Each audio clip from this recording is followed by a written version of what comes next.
हरियाणा के मुख्यमंत्री मनोहर लाल ने शनिवार को पंचकुला में पीडब्ल्यूडी विश्राम गृह में गवर्नेंस चैलेंज के फाइनल राउंड सम्मेलन में बतौर मुख्य अतिथि शिरकत की।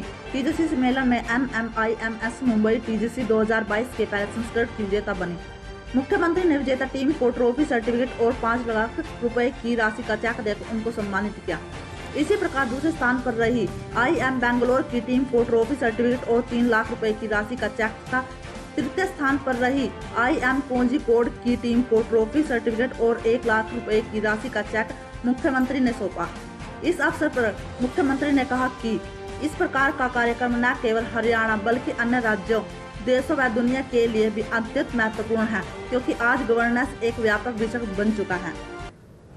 आज का ये कार्यक्रम द गवर्नेंस चैलेंजेस वास्तव में ही बहुत एक समसामयिक ये विषय है। आज की एक महती आवश्यकता है, न केवल हरियाणा प्रदेश के लिए, न केवल अपने देश के लिए, बल्कि पूरी दुनिया के लिए। आज इस कार्यक्रम में मुझे प्रसन्नता है कि हमारे समग्र का जो काम देख रहे हैं, उनके देखरेख में इस कार्यक्रम को श्री गौरव गोयल जी के देखरेख में कार्यक्रम हुआ और करवाने वाले हमारे पब्लिक रिलेशन डिपार्टमेंट के मेरे साथ additional principal secretary Amit Kumar Agarwal ji, उन्होंने ये उद्यम उठाया किया। और इतनी टीमें जो सारे देश भर से आई हैं, जिसमें IIM की 3 टीमें तो 4 टीमें तो IIM, जिसमें IIM बेंगलोर, शिलोंग, कोझिकोड, उदयपुर और फिर 2 और टीमें हैं IIFT, SVKM, NMISM। अब ये सब 6 टीमें और अच्छे संस्थानों से आई हैं।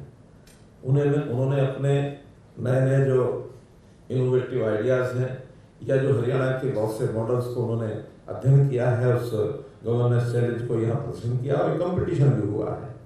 इस कंपटीशन में परिणाम देने वाले जिन्होंने जूरी के रूप में काम किया, वो भी हमारे बहुत ही रिनाउंड एक प्रकार के इन सब विषयों के अंदर गवर्नेंस में काम करने वाले, चाहे MLTC गुप्ता हों जो हरियाणा सेवा का अधिकार आयोग के अध्यक्ष हैं, या फिर HIPAA के हमारे महानिदेशक श्रीमती सुनील राजन जी हैं।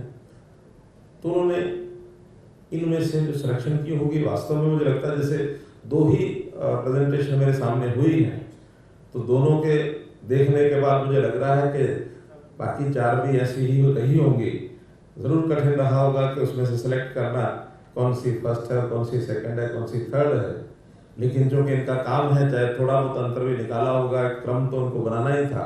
न सबको ये फर्स्ट कर सकते थे, न सबको ये सेकंड कर सकते थे, तो इनकी मजबूरी थी कि इसको फर्स्ट करें, सेकंड करें, थर्ड करें। लेकिन जो फर्स्ट, सेकंड, थर्ड नहीं आए, 4th, 5th और 6th स्थान पर रह गए हैं, इसका अर्थ ये नहीं कि उनकी प्रेजेंटेशन अच्छी नहीं होगी, वो भी बहुत अच्छी रही होगी। तो जो भी कोई क्राइटेरिया रहा, लेकिन एक टैलेंट देखने को मिला है कि उभरती हुई हमारी जो युवा पीढ़ी है, वो किस प्रकार से सोचती है, कैसे विषयों को करती है। ये ठीक है कि युग के साथ चीज़ें बदलती हैं। हम लोगों ने जब 2014 में सबसे पहले शासन व्यवस्था को संभाला था, हरियाणा की शासन व्यवस्था को, और मुझे मुख्यमंत्री का इस दायित्व के साथ काम करना शुरू करना पड़ा था। बहुत लोग आश्चर्यचकित थे कि ये कौन है मनोहर लाल, इसको तो कुछ अनुभव भी नहीं होगा और कैसे आगे कहाँ ये कैसे चलाएंगे, कैसे संभालेंगे। हमने कहा ठीक है, हमारा अनुभव शायद जिस प्रकार की सत्ता में चीज़ें चल रही हैं वैसा तो नहीं है, लेकिन हमारा अनुभव जरूर है। वो अनुभव वो क्या है कि जनता की कैसे भलाई करना, कैसे उनके वेलफेयर में काम करना, कैसे जन सेवा का एक सिस्टम आगे बढ़ाना, और उसके लिए हर प्रकार की जो एक ब्रॉडर आउटलुक वो हमारे पास है। अब उसके निटी-ग्रिटी, उसके सिस्टम्स कैसे बनाने हैं, जब शुरू करेंगे तब सब हो जाएंगे। 26 अक्टूबर से हमने इस काम को शुरू किया और 25 दिसंबर, मात्र यानी समझा जाए कि 2 ही महीने, 2 महीने बाद एक हम जो वार्षिक कार्यक्रम करते हैं गुड गवर्नेंस डे। तो गुड गवर्नेंस डे जब पहला आया, तो उस समय हमने विचार किया कि इसमें से कुछ चीज़ें हमको शुरू करनी चाहिए।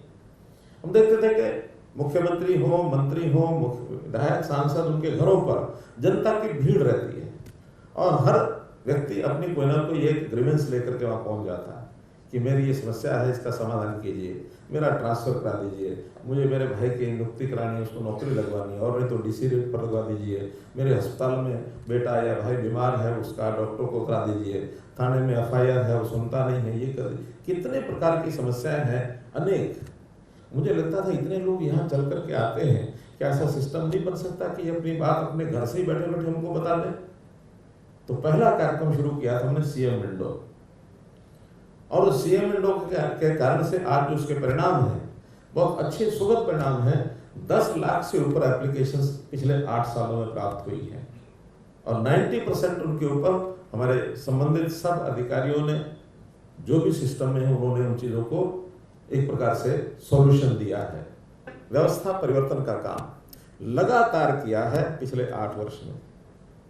अगर उसकी कोई हम टेबुलेशन करेंगे तो ये शायद कई सौ ऐसे परिवर्तन हुए होंगे 8 साल में। जो नया विषय हमारे ध्यान में था, जनता की समस्या, इसका हल कैसे होगा, कम से कम समय में कैसे समस्या हल हो सकती है, कम से कम खर्च में कैसे हो सकती है, कम से कम उसकी जो एनर्जी उसकी इसमें वेस्ट ना हो, ऐसे काम क्या किए जाए। तो बहुत से ऐसे काम हैं, गिनाने लगूंगा तो बहुत हो जाएगा, लेकिन विचार क्या था कि समाज को जो उसकी मूलभूत आवश्यकताएं हैं, हर व्यक्ति की कुछ ना कुछ बेसिक नेसेसिटीज होती है, आवश्यकताएं होती है, सरकार से अपेक्षा होती है। उसमें अगर मैं 5 शब्दों में गिनता हूँ तो शिक्षा, स्वास्थ्य, सुरक्षा, स्वावलंबन और स्वाभिमान, ये 5 ऐसे हैं, इसकी अगर हम चिंता कर लें तो समाज सुखी हो जाएगा। शिक्षा बहुत पहले से दी जा रही है, लेकिन शिक्षा में राष्ट्रीयता की कमी, प्रधानमंत्री जी ने राष्ट्रीय शिक्षा नीति का आह्वान 2020 में किया है। शिक्षा में राष्ट्रीयता का भाव आना चाहिए।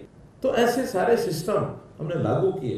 परिवार पहचान पत्र नाम से एक जो सिस्टम बनाया है, हरियाणा में बना है, सारे देश के राज्य उसको फॉलो कर रहे हैं कि हरियाणा के सिस्टम को समझा जाए। हमने उसको काम करना शुरू किया, आज सफलता मिल रही है। जितने भी सर्विसेज हैं वो सब प्रोएक्टिव होकर के जो डिजर्व करता उस तक पहुंचाई जा रही है। हमने मेरी फसल मेरा घोड़ा बनाया कि हर एकड़ में किसान स्वयं एंट्री करे कि मैंने कौन सी फसल बोई है। और अभी तो हमने ई क्षतिपूर्ति पोर्टल ये बनाया कि अगर किसी का ओलावृष्टि हो गई, वर्षा ज्यादा हो गई, फसल खराब हो गई, किसान 72 घंटे के अंदर अपने आप जाके एंट्री करे कि मेरी ये फसल खराब हो गई है, और उसको 7 दिन के अंदर अंदर पटवारी कानून को वहां जाकर उसको सर्वे करे, उसका एक बार से जांच करे कि हाँ ये वास्तव में ठीक है। फिर इस बार तहसीलदार को बताया कि 3 दिन में वो जांच करे, उसका पोर्शन जो है उसको दिया है कि वो करे। इतना सब होने के बाद ड्रोन से मैपिंग कराते हैं कि ड्रोन मैपिंग के माध्यम से उसको वेरीफाई करें कि जो इन्होंने लिखा यही ठीक है या गलत है। डीसी को भी कहा, डिप्टी कमिश्नर 3 या 5% वो उसमें वेरीफाई करता है ट्रेंड। लोगों को सुविधाजनक तरीके से सारी व्यवस्थाएं हो जाए, और जो गलत खराब यानी जो उनका व्यवहार जो है बिहेवियरल चेंज भी करना पड़ेगा कि झूठ बोलेंगे तो नुकसान होगा, उसकी हानि होगी, सच बोलेंगे तो लाभ मिलेगा। मैं आज के इस अवसर पर जो भी टीमें यहाँ आई हैं 6 संस्थानों की, उन सब टीमों को बहुत बहुत अपनी ओर से बधाई देता हूँ, शुभकामना करता हूँ और आशा करता हूँ आगे भी इस काम को, ये जो हमारे नए गवर्नेंस के जो भी मॉडल हैं, इस प्रकार के कंपटीशंस अपने इस प्रदेश में हरियाणा में आपने किया, ऐसे और प्रदेशों में भी करते रहें। यहाँ भी इनका उपयोग हरियाणा में बेस्ट प्रैक्टिसेस के नाते बाहर से अगर कुछ आप ला के हमको बताएंगे तो हम उसको भी खुले मन से स्वीकार करेंगे।